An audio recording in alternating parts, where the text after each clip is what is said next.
Hi everyone, my name is Lauren Franklin. It is April 21st, 2022. This is my mom. She's going to serve as my model today because we are going to be talking about surface anatomical landmarks. So these are really important for healthcare workers and providers, especially in emergency situations when an x-ray or other methods in order to identify deeper tissues or deeper structures like bones are not available. So anatomical landmarks can let us know where some of these deeper structures lie without necessarily use of an x-ray or unlimited time. Let's get started. So first we're going to identify her supraorbital margins. So this is typically where the eyebrows tend to be, but there is a clear notch in her face right there. And obviously, if we're looking at her skull, this would be where the socket of her eyeball would be, way back there. Turn. Now what is commonly known as the cheekbone is actually her zygomatic bone and zygomatic arch. So you can feel along her face right through here, her zygomatic bone, and that is helpful in identifying where this bone is. And then, we're going to turn her one more time.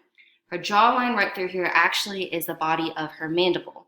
Now often if the mandible is forcibly and suddenly moved, we refer to as someone's jaw dislocating, but it's useful in making sure the jaw is aligned, and also in my future career of dentistry, the body of the mandible is very important in make sure the entire oral health is all good. Next, we're going to go to right here. Now, here, commonly known as Adam's apple, is this notch. This is actually where her thyroid cartilage is. Clinical application of this is, also, I forgot to mention, these three bones that I just identified are all part of the skeletal system. Now, the thyroid cartilage is part of the endocrine system. You might notice that during a general doctor's visit or someone's feeling unwell, they might have their practitioner be feeling up against their throat just like this. That is because they are feeling for inflammation on the deeper thyroid gland cartilage, because during a bacterial or viral infection, this cartilage and deeper gland might become inflamed. And that would be a good indicator of a sign of infection. Now, right below where mom's two clavicles meet is her suprasternal notch.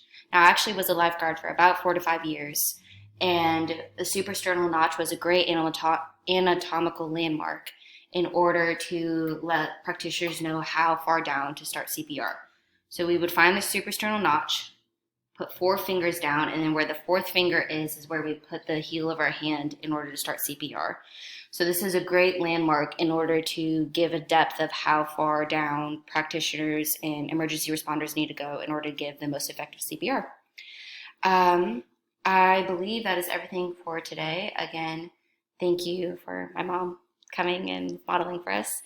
Again, I'm Lauren Franklin, and that's it.